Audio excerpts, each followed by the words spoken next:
Yo yo yo! Salut les turfeuses, salut les turfeurs! Bienvenue pour un nouveau pronostic de Benoît Requin. Merci pour vos likes, pour vos commentaires. N'hésitez pas à vous abonner pour recevoir tous mes pronostics tous les jours et pour accéder à tous mes tickets pour la course du Quintet. Rendez-vous directement dans mon commentaire épinglé. Ok, place au pronostic du Quintet du lundi 29 novembre, direction Paris-Vincennes pour le prix de Mêlée du Maine. Trop attelé, 2700 mètres, 15 partants, car le 13 est non partant, réunion 1, course 1, indice de confiance 3 sur 5. On est plutôt confiant pour ce Quintet et on va voir ça ensemble. Petit retour sur le Quintet du dimanche 28 novembre. Dans mon pronostic, je vous ai donné le tiercé. Ok, c'est parti, on commence le pronostic et on commence avec le numéro 1 de la Chenevière. Et on écoute Luc Gabory. De la Chenevière a soufflé cet été et a bénéficié de quelques soins. Sa rentrée à Laval est bonne, elle s'est retrouvée le nez au vent un peu tôt après avoir commis une petite faute. Cette course lui était nécessaire, d'autant qu'elle avait des gros fers. Elle sera plaquée cette fois. Je n'avais pas forcément prévu de recourir aussitôt. L'absence des 6 ans est tentante, elle peut se placer. Alors, ce que j'en pense de la Chenevière. Elle vient de terminer 4e le jour de sa rentrée. Des progrès sont attendus sur cette sortie. Mieux vaut donc ne pas la sous-estimer. Le numéro 2, Diamant Rock. Et on écoute Bertrand Le Bellay. Diamant Rock a réalisé une excellente saison et ne me paraît pas spécialement fatigué. Dernièrement, il aurait sans doute pris la 3e place sans une gêne. Je retente l'aventure lundi, dans une épreuve un peu plus relevée. Je vais cette fois le laisser dérouler. Il se présente dans de bonnes conditions. Je le crois capable de terminer dans les 4 premiers. Alors, ce que j'en pense de Diamant Rock, il reste sur 3 échecs consécutifs et du coup, sans en faire une totale impossibilité, d'autres chevaux passeront en priorité. Le numéro 3, Domino Dream. Et on écoute Loïc Péché. Domino Dream répond présent à chacune de ses sorties. Dernièrement, il a été devancé de peu par Dorado Bello, qu'il retrouve après un très bon parcours. Les 6 ans sont absents, c'est une bonne course. Physiquement, il est resté parfait. Il est compétitif pour les toutes premières places. Je vais effectuer un petit changement qui va, je l'espère, faire la différence. Alors, ce que j'en pense de Domino Dream, il a la pêche, ses 3 dernières sorties sont excellentes, il va encore défendre chèrement ses chances. Le numéro 4, Duc de Cristal, et on écoute Charles Cuillet. Duc de Cristal a eu un petit break car il avait besoin de souffler un peu. Cela lui a permis de reprendre un peu de fraîcheur, et il est performant dans cet état-là. La grande piste n'est pas forcément faite pour l'avantager, mais il n'y a pas d'étranger ni de 6 ans dans cette épreuve. C'est quand même une bonne course pour lui. S'il terminait 4e ou 5e, on serait content. Alors, ce que j'en pense de Duc de Cristal, du pour et du contre. D'un côté, il reste quand même sur 2 échecs, mais de l'autre, il a déjà fait ses preuves à ce niveau. Méfiance. Le numéro 5, El Diablo Daout. Et on écoute Vincent Rimbaud. El Diablo Daout a été éloigné de la compétition un moment et a 2 parcours dans les jambes. Avec une sortie supplémentaire, j'aurais affiché davantage de confiance. Maintenant, il est sur la montante et a bien travaillé avant les courses à Laval, il y a peu. Je le défère des 4 pieds pour l'occasion, il devrait courir en progrès et va tenter d'accrocher une allocation. Alors, ce que j'en pense d'El Diablo Daout, il reste sur 3 échecs consécutifs et ça refroidit un peu. Il va devoir montrer un tout autre visage pour espérer se mêler à l'emballage final. Le numéro 6, El Greco Bello. Et on écoute Madame Anne-Françoise Donati Marcillac. Sur le papier, on avait la course parfaite à Laval le 1er novembre, mais on a reculé. El Greco Bello a très bien fini, mais trop tardivement. Depuis, je n'avais pas les engagements souhaités et il n'a pas été revu. Je le préfère sur les profils plats ou les 2100 mètres sur la grande piste. Aussi, il va garder ses fers ici. Il aura une bonne course le 11 décembre. Cela dit, il fera de son mieux. Alors, ce que j'en pense d'El Greco Bello, il est confirmé à ce niveau, mais cette course ne figure apparemment pas à son tableau de chasse. Néanmoins, sur sa classe, on doit lui accorder une note de méfiance. Le numéro 7, Eagle Mélois. Et on écoute Pierre Belloche. La dernière fois, Eagle Mélois a répondu par une faute sur une brusque accélération, car ce n'est pas trop son sport de faire ça.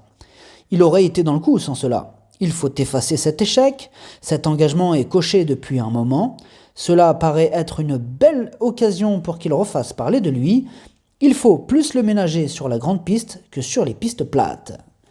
Alors, ce que j'en pense de Eagle Mélois, il a le défaut de ne pas toujours répéter ses bonnes sorties et comme d'habitude avec lui, ce sera tout ou rien. Le numéro 8, Dream. Et on écoute Yannick Henry. Dream a effectué 2 courses de remise en jambe correctes après avoir été arrêté cet été. Il me paraît en forme, mais cette course a surtout valeur de test. Je veux voir comment il se comporte sur une piste à main gauche. Il commence à négocier correctement les tournants à l'entraînement. S'il confirme en course, alors il a sa place dans le quintet. Alors, ce que j'en pense de Dream, avec maintenant 2 courses dans les jambes, il ne va plus tarder à refaire parler de lui, c'est une surprise possible. Le numéro 9, Dream to Gis. Et on écoute Christophe Hamel. Les dernières sorties de Dream to Gis sont très bonnes. Il court bien espacé car il a du mal à récupérer de ses efforts. Le timing est bien, d'autant que l'engagement est bon. Certes, il y a de la concurrence, mais on en attend une bonne prestation. Comme il court caché, il lui faudra bénéficier d'un déroulement de course favorable. Alors, ce que j'en pense de Dream to Gis, il vient de terminer 4e du quintet du 1er novembre et sur la foi de cette performance, on peut s'attendre à une nouvelle belle performance. Le numéro 10, Eton de Carzy. Et on écoute Franck Leblanc. Eton de Carzy s'était donné un coup après sa victoire à Pornichet fin juillet et avait dû être arrêtée. Elle travaille bien, mais elle va manquer de compétition pour cette rentrée. Après 4 mois d'absence, il est préférable de l'écarter et d'attendre sa prochaine course. Alors, ce que j'en pense d'Eton de Carzy. Alors, son entraîneur est au sommet de ma liste rouge. Il est vraiment il est en terrasse. Et là, du coup, ça clignote de partout, car Franck Leblanc, il nous conseille de l'écarter.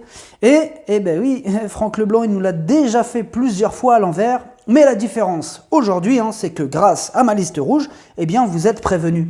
Alors personnellement, je ne l'ai pas gardé dans ma sélection, mais il a sa place dans un champ réduit. Le numéro 11, Dixit Danica. Et on écoute Maxime Busset.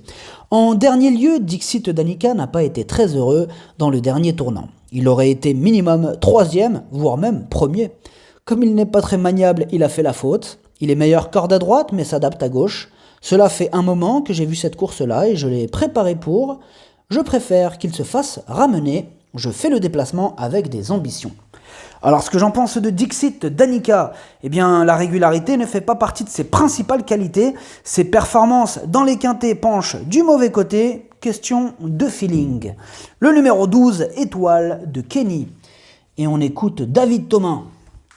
Après un bon début d'année, Étoile de Kenny a eu le droit à des vacances cet été. Elle a effectué une rentrée correcte le mois dernier et a connu un léger contretemps ensuite. Tout est rentré dans l'ordre, elle a bien travaillé en vue de cette course et sera déférée. Elle peut éventuellement manquer d'une vraie course pour disputer la victoire, mais elle devrait lutter pour les places. Alors, ce que j'en pense d'Étoile de Kenny, elle est pétrie de qualité, elle vient de terminer 5e le jour de sa rentrée et des progrès sont attendus sur cette sortie, elle peut faire mal. Le numéro 13 est non partant. Le numéro 14, Dorado Bello. Et on écoute Jean-Michel Baudouin. Pour son retour à Paris-Vincennes, Dorado Bello court très bien. Il avait sans doute besoin de cette vraie course, je vais le munir d'un bonnet fermé cette fois, c'est son bel engagement du meeting, j'ai essayé de tout mettre en œuvre pour qu'il s'impose, l'an dernier il s'était contenté de place avec un peu de malchance, il doit lutter pour le succès. Alors, ce que j'en pense de Dorado Bello, il vient de prouver sa forme, il est confirmé à ce niveau, il dépend d'un redoutable entraînement, il a une belle carte à jouer. Le numéro 15, Dandy de Gaudrel. Et on écoute Richard Westerink. Dandy de Gaudrel travaille Dandy de Gaudrel travaille très bien le matin, mais il ne confirme pas en compétition. Fin août, à Volvega, l'opposition était sans doute trop relevée. Ensuite, il n'avait pas de bonne course. Dernièrement, à Auch, je m'attendais à mieux. Je suis un peu dans le doute. Il découvre un bel engagement ici, mais j'ai besoin qu'il me rassure. Alors, ce que j'en pense de Dandy de Gaudrel, il reste sur 3 échecs consécutifs et cela sème le doute. Et comme pour son entraîneur, nous aussi, on a quand même besoin qu'il nous rassure. Le numéro 16, Diablo de Caponnet. Et on écoute Alexandre Abrivard. Pour sa première sortie sous notre entraînement, Diablo de Caponnet a très bien couru le 1er novembre à Laval. Il n'a pas couru depuis car nous avons attendu cet engagement en or. Il n'a que des 7 et 8 en français à affronter. Nous avons essayé de le préparer au mieux et tout se présente bien. Il ne devrait pas être loin de la vérité. Alors, ce que j'en pense de Diablo de Caponnet, il vient de terminer 2e du quintet du 1er novembre. Alexandre Abrivard s'installe au sulky, il fait face à un bel engagement au plafond des gains. Il s'annonce redoutable. Le pronostic, ça donne 16, 14, 3, 12, 9, As, 8. Merci d'avoir suivi cette vidéo. N'hésitez pas à vous abonner pour recevoir tous mes pronostics tous les jours. Et pour accéder à tous mes tickets pour la course du quintet, rendez-vous directement dans mon commentaire épinglé. À jouer avec modération. Bonne chance. Chopez-le moi. Ciao.